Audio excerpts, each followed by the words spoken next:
Sa loob ng isang tolda, gumagamit si Sasha ng pandikit para gamutin ang maraming sugat sa kanyang mga daliri.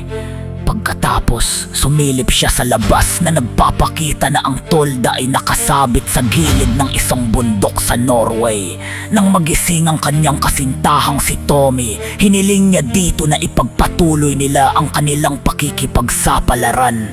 Patuloy na umaakyat ang magkasintahan sa bundok gamit ang kahanga-hanggang kakayahan na nagpapatunay na matagal na nila itong ginagawa. Humihinto lamang sila para magmeryenda o sumigaw sa tuwa at paminsan-minsan ay naghahalikan din.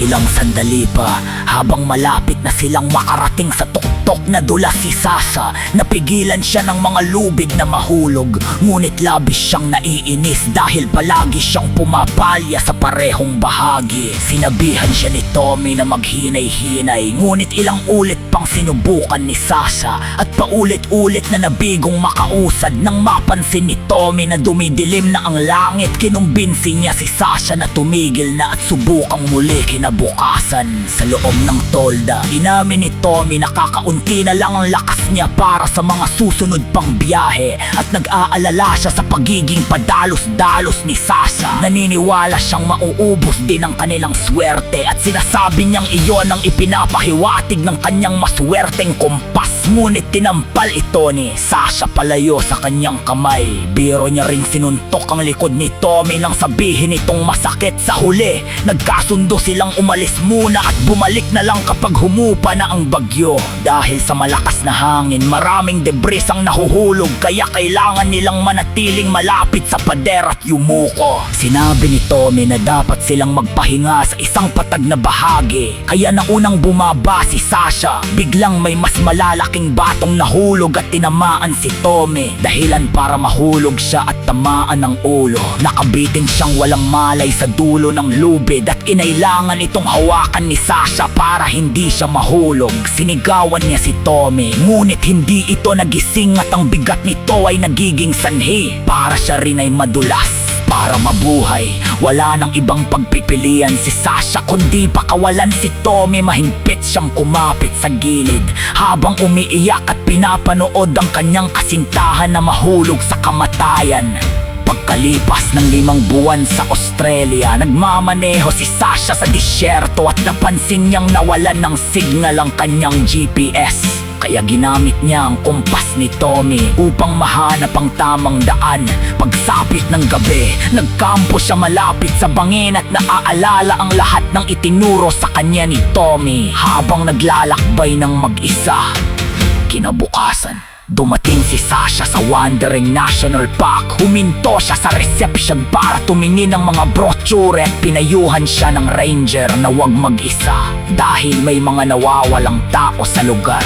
Gayunpaman, gusto pa rin niyang magpatuloy kaya pinirmahan niya ang mga kinakailangang papeles. Pagkatapos, pumunta siya sa grocery para bumili ng supply. Ngunit 2 mga ngaso ang patuloy na nanggugulo sa kanya. Sinubukan niyang huwag pansinin ang mga ito, ngunit mapilit ang mga lalaki at kinorner siya sa counter na pansin ito ni Ben at ipinagtanggol siya kaya umalis ang mga ngaso.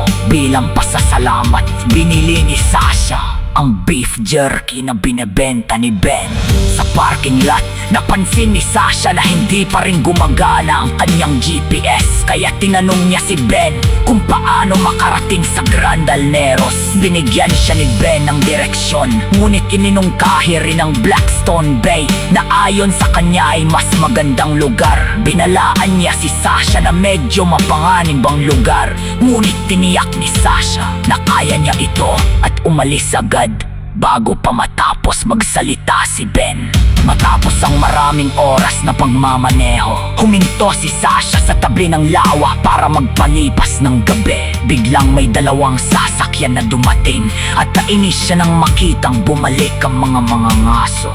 Tahol ang aso ng mga ito. Habang inaasikaso nila ang nahuli usa, kinuha ni Sasha ang kanyang mga gamit at sumakay sa kotse. Bago may lalaking kumatok sa kanyang bintana, hindi niya ito pinansin hanggang sa umalis ito. Sa kabutihang palad, umalis din ang mga lalaki sa kalagitnaan ng gabi, kaya nakatulog siya ng maayos. Kinabukasan, sumakay si Sasha sa kanyang kayak at naglayang sa rumaragasang ilog. Ilang beses siyang inalom ng agos, ngunit sanay na siya at nagpatuloy ng walang problema. Nang makakita siya ng talon, itinapon niya ang kayang pababa at tumalon sa tubig habang nagpapatuloy ang kanyang pakikipagsapalaran. Nagulat siya nang makita ang mga larawan at gamit ng mga nawawalang hangers na nakasabit sa mga puno. Nang magkampo siya sa gabi, isinamit niya ang kanyang mga gamit sa sanga para matuyo at kumain ng jerky. Kinabukasan, natuklasan niyang nawawala ang kanyang mga gamit. Pagbalik niya sa tolda, nagulat siya sa isang ahas. Pagkatapos nito, nagpatuloy siya sa pagkayak at nakakita ng isang abandonadong bangka malapit sa isang daan, kaya nagpasya siyang imbestigahan ito. Sa gitna ng mga puno, may maliit na kampo at si Ben ay tuwang-tuwa nang makita siya. Ipinaliwanag ni Sasha na nawala ang kanyang mga gamit, kabilang ang pagkain at telepono. Sinisi ito ni Ben sa mga wombat at ibinahagi ang kanyang pagkain. Habang kumakain sila ng isda, tinanong ni Sasha kung bakit Genos ang pangalan ng jerky ni Ben. Ipinaliwanag ni Ben na iyon ang pangalan ng kanyang ina at agad na binago ang usapan. Ipinakita rin niya kung paano siya kumukuha ng tubig mula sa mga puno at ibinahagi ito kay Sasha. Patuloy na nagtatanong si Sasha, kaya sinabi ni Ben na taga-Britain siya at pumupunta rito ng 2 beses kada linggo. Dinala siya rito ng kanyang ina noong bata pa siya at doon siya na humaling.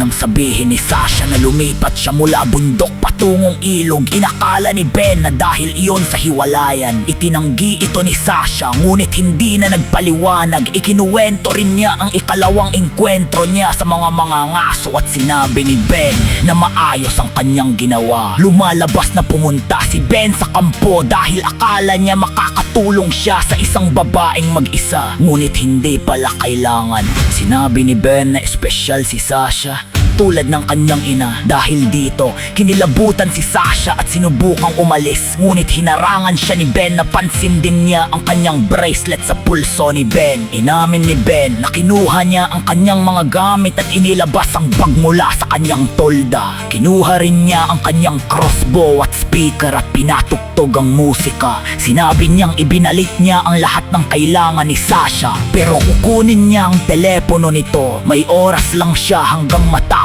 ang kanta para tumakbo ng malayo. Habang sumasayaw si Ben, tumakbo si Sasha. Nakapunta siya sa ilog at agad sumakay sa kayak. Nang matapos ang kanta, sinimulan siyang habulin ni Ben habang tumatakbo sa gilid ng ilog. Malakas ang agos at tinangay si Sasha pababa ng talon, kaya tumaob ang kayak. Matapos ang hirap, tinanggal niya ang harness, kinuha ang bag at lumangoy papunta sa lupa habang inanod ang kayak. Dahil mabigat ang basang jacket, itinapon niya ito at muling tumakbo. Habang tumatawid sa kagubatan, narinig niya ang boses ng isang pamilya. Ngunit nang hanapin niya ito, natagpuan lamang niya ang isang teleponong may pinapatugtog na video. Ipinapakita nito si Ben na binabati ang isa sa mga pamilya na pinatay niya. Biglang may palaso na lumipad malapit kay Sasha, kaya agad siyang umiwas at nagtago.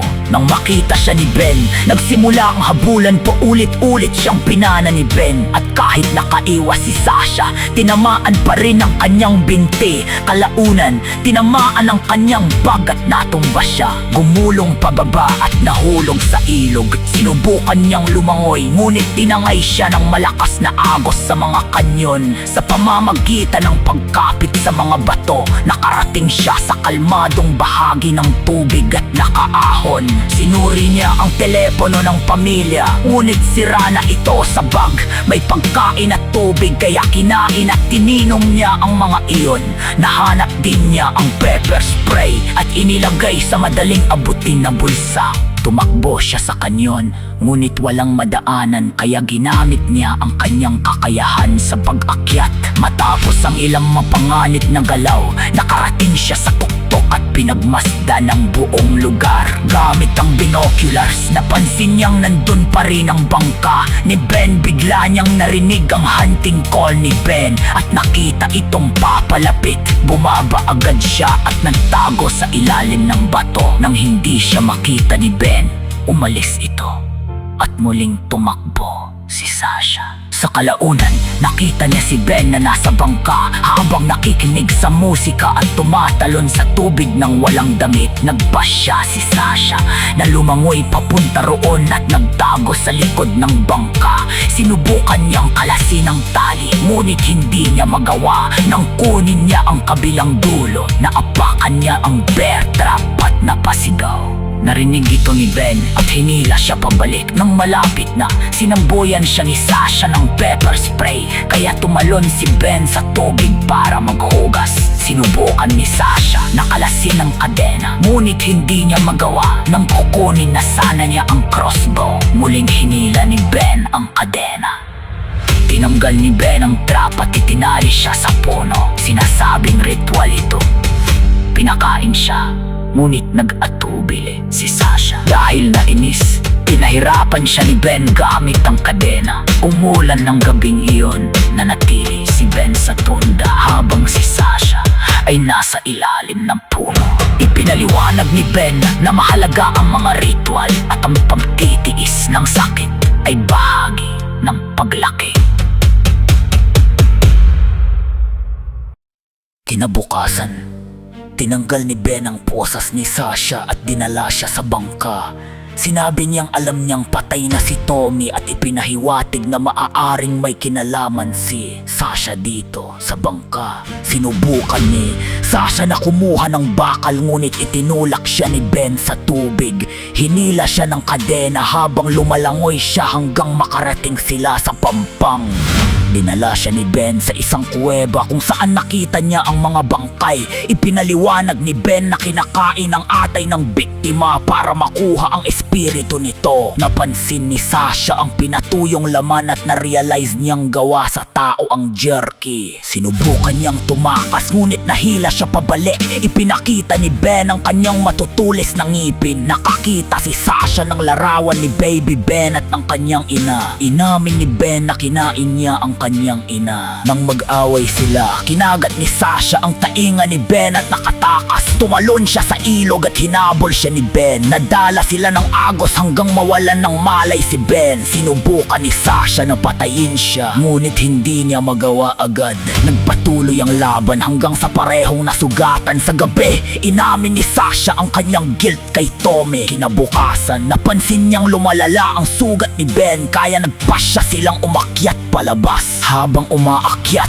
sinubukan ni Sasha na tumakas, ngunit pinigilan siya ni Ben sa huli. Napalaya niya ang sarili at hinayaang mahulog si Ben sa kamatayan. Kahit wala ng kagamitan, patuloy siyang umakyat hanggang makarating sa tuktok. Pagkatapos, naglakad siya hanggang may makakita sa kanyang sasakyan at iniligtas siya. Ipinagbigay alam niya sa ranger ang mga bangkay. Kalaunan, nakuha ng autoridad ang lahat ng bangkay at lumabas ito sa balita. Sa huli, pumunta si Sasha sa dalampasigan. Hinalikan ng kompas ni Tommy at itinapon ito sa dagat. Tuluyang pinakawala ng kanyang guilt. Wakas! Maraming salamat kaibigan sa patuloy na pagtangkilik at pagsuporta sa ating channel. Muli, ako si Richard Belen. Goodbye!